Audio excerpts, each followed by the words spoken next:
는 지난해 일본 패션업계 매출 순위에서 5위를 기록할 만큼 일본에서는 유명한 기업입니다.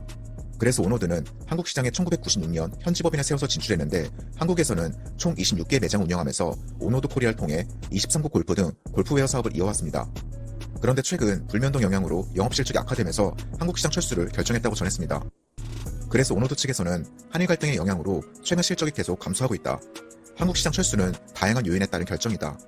백화점 등에 입점해 있는 한국 내 26개 매장을 모두 정리할 예정이다. 이렇게 밝혔습니다. 그리고 지난 4일 발표된 오노드의 최종 이익은 244억엔 적자였습니다. 결국 오노드는 한국 시장에서 더 이상 못 버티고 내년 2월까지 한국 사업을 전부 철수한다고 공식 발표했습니다. 또한 구조조정의 일환으로 패션 브랜드인 오프닝 세레모니와 캐주얼 의류 브랜드인 필드 드림 사업에서도 철수한다고 전했습니다. 그런데 한국의 불면동이 일본 기업에 본격적으로 영향을 미치기 시작한 이후 일본 기업이 한국 사업을 철수하면서 한일 갈등의 영향을 전면에 내건 것은 오노드홀딩스가 처음입니다. 앞서 유니클로도 여러 매장을 폐점했었고 히타치 조선과 아사히 글라스 등도 한국 사업 철수에 나섰거나 준비 중이지만 한일 갈등을 이유로 지목하진 않았습니다. 그래서 일본의 주요 언론사에서는 한국의 일본 제품 불면동이 일본 기업들의 사업을 계속할지 판단하는 데 영향을 미치고 있다. 한일 갈등으로 실적이 악화되자 일본 기업들이 전파 브랜드의 폐지를 진행하고 있다. 이렇게 전했습니다. 한편 최근 지속된 판매 부진에 일본자 불면동까지 겹치면서 한국 시장 철수 직전까지 갔던 닛산 자동차는 사업 지속에 대한 의지를 밝혔습니다. 닛산은 불면동의 직격탄을 맞고 8월 자동차 판매 대수가 지난해 459대에서 58대로 88%나 급감하면서 한국 시장 점유율이 2.39%에서 0.32%까지 추락했었습니다. 그리고 닛산 한국에서 2016년 226억 원, 2017년 7억 원, 2018년 140억 원 등 3년 연속 적자를 기록했습니다. 하지만 닛산 측에서는 전략적으로 중요한 한국 시장에서의 활동을 지속해 나갈 것이다. 하지만 닛산이 사업 운영에 있어서 어려운 상황을 직면한 것 또한 사실이다. 한국 닛산은 기존 사업 운영 구조의 재편을 통해 이런 어려운 상황을 잘 극복하고 다시금 건전한 성장할 수 있도록 노력할 것이다. 이렇게 밝혔습니다. 하지만 닛산이 과연 내년에도 버틸 수 있을지 의문입니다. 여러분, 우리의 뜨거운 불매운동으로 일본 기업들의 실적이 실제로 악화되고 있고 한국 시장에서 철수하는 기업까지 생겨나고 있습니다. 그런데 이런 상황에서 일본은 아직도 한국의 불매운동을 비웃을 수 있을까요? 오늘 영상 여기까지고요. 영상이 도움되셨다면 좋아요, 구독 부탁드리겠습니다. 한국인이 가장 많이 사용하는 앱은 4월 기준으로 보면은 유튜브가 388억 분, 카카오톡이 225억 분, 네이버가 113억 분, 페이스북이 42억 분을 기록을 했습니다. 압도적으로 유튜브랑 카카오톡이 많은 것을 볼 수가 있습니다. 한국 내 SNS 점유율을 살펴보면 카카오톡이 83%, 페이스북이 61%, 인스타그램이 46%, 카카오스토리가 33%를 기록하고 있어서 카카오톡의 압도적인 점유율을 볼 수가 있습니다.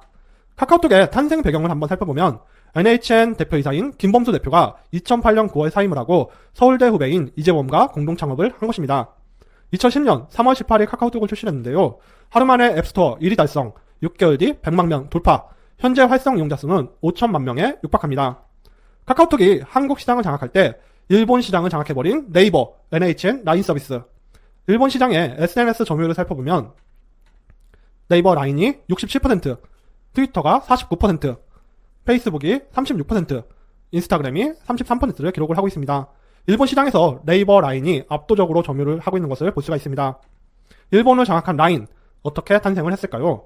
NHN의 일본 내 계열사인 라인 주식회사, 당시 이름은 네이버 재팬인데 2011년 6월 23일 라인 서비스를 출시를 했습니다. 이때 국내에서도 2011년 8월 31일 출시를 했었으나 카카오톡에 밀려서 글로벌 시장에 집중을 한 것인데요. 일본, 중동, 동남아시아 지역을 중심으로 108개국, 현재 5억 명 이상이 설치를 하고 있습니다.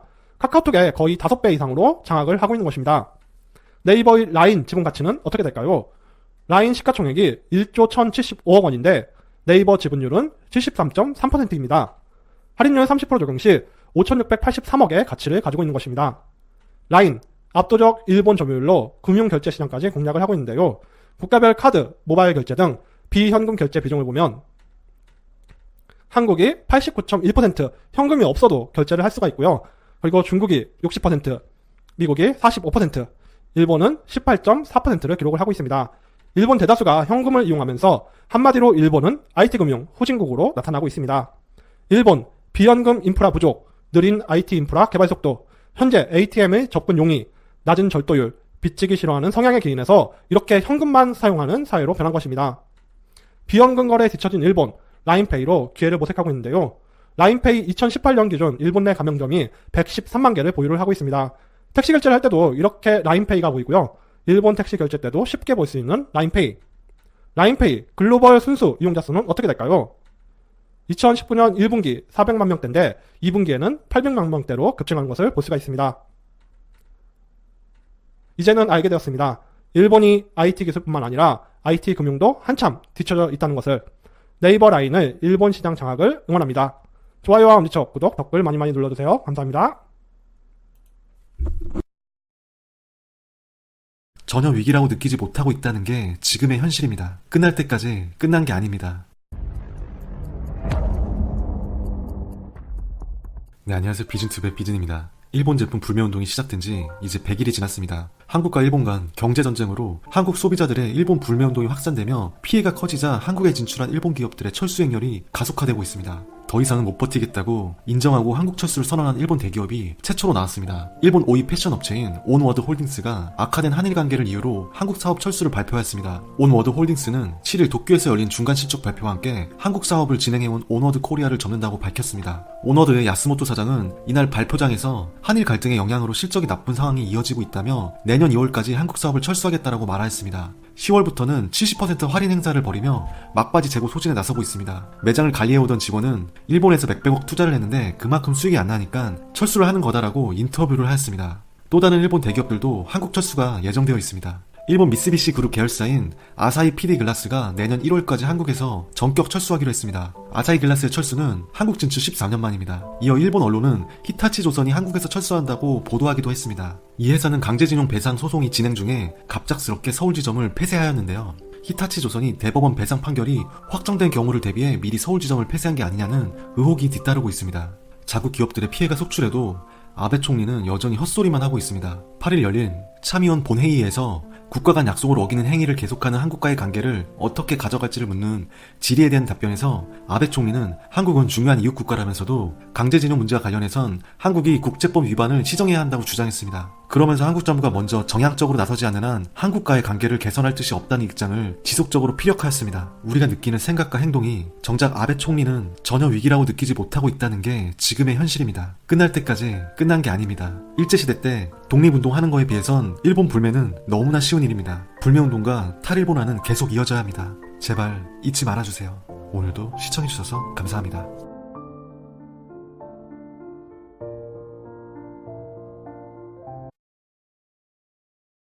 들에 넘기고 싶어 했지만 일본이 이에 반대하면서 투자가 무산된 것으로 전해졌습니다.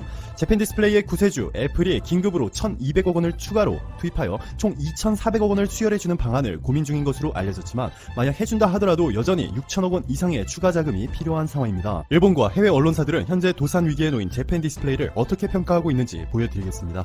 영국의 대표 언론사 로이터 통신은 재팬 디스플레이를 구제하기 위한 자금 9천억 원 중 75%를 투자해주겠다고 한 중국 투자회사 하베스트 그룹이 투자를 철수한 것은 재팬 디스플레이의 심각한 타격이라며 재팬 디스플레이가 LCD에서 OLED로 전환이 너무 늦었고 애플의 아이폰 판매 감소가 실적을 악화시켰다고 전했습니다. NHK는 재팬 디스플레이 주주들은 중국 투자자들이 투자를 철회하였다는 소식에 화가 나 있다며 재팬 디스플레이의 경영진이 중국 펀드들과 협상을 다시 해보고 또 다른 투자자들도 찾아볼 것이라 전했습니다. 영국, 미국, 호주 그리고 인도의 편집팀을 둔 기술 전문지 테크레이더는 재팬 디스플레이가 아이폰 11 프로에 사용되는 OLED 스크린을 대량 생산할 수 있는 능력이 없다며 OLED 디스플레이는 상대적으로 비싸고 가격대가 높은 제품들에 장착되고 있으며 현재 애플은 삼성으로부터 공급받고 있다고 전했습니다. 일본의 재팬타임스는 재팬 디스플레이 주식을 보유한 일본인들에게 이번 사태에 대해서 인터뷰를 한 내용을 보도하였는데요. 기사시에 살고 있는 46세 남자는 중국 펀드가 투자를 철회해서 놀랐다며 재팬 디스플레이 경영진들의 설명을 듣고 나서 주식을 팔아버릴지 고민해야겠다 라고 전했고요. 도쿄에 거주하는 75세 일본인은 재팬 디스플레이 경영진들이 운영 정책을 너무 자주 바꾼다며 다시 일어서기 힘들 것 같다. 일본인들조차 재팬 디스플레이의 미래에 대해서 부정적인 의견들을 전했습니다. LCD는 좋게 말하면 오래되어 기술이 성숙되었다고 할 수 있지만 구식 기술로 OLED가 시장을 장악할 것이라는 것이 절대 다수 전문가들의 의견입니다. 시장조사 전문업체인 마켓앤마켓에 따르면 세계에서 생산되는 모든 디스플레이 중에서 80% 이상이 스마트폰에 사용되고 있고요. LCD보다 OLED가 에너지 효율이 좋고 햇빛 아래에서 더 잘 보이며 더 얇고 더 잘 휘어지고 구조도 단순해서 향후 원가가 더 낮아질 수 있습니다. 개별 픽셀들이 각자 빛을 내기 때문에 LCD보다 화질이 압도적으로 뛰어난 것은 당연한 것입니다. 그럼에도 재팬 디스플레이는 LCD에 거의 전부를 쏟아부었죠. 이제는 매출 60% 이상을 담당하는 애플까지 아이폰 디스플레이를 OLED로 전환하는 것을 추진 중에 있는데요. 재팬 디스플레이는 OLED 대규모 공장을 설립할 돈이 없습니다. 애플에게 2조 원을 빌려서 아직도 1조 원 이상의 빚이 남아있는데 여기에 최근 2년 만에 3조 5천억 원이 넘는 적자를 기록하였습니다. 투자는 고사하고 살기 위해서 9천억 원이 필요한데 중국 펀드가 이마저도 투자 철회 결정을 내려버리면서 재팬 디스플레이가 더 이상 버틸 수 있을지 여부도 사실 의문입니다.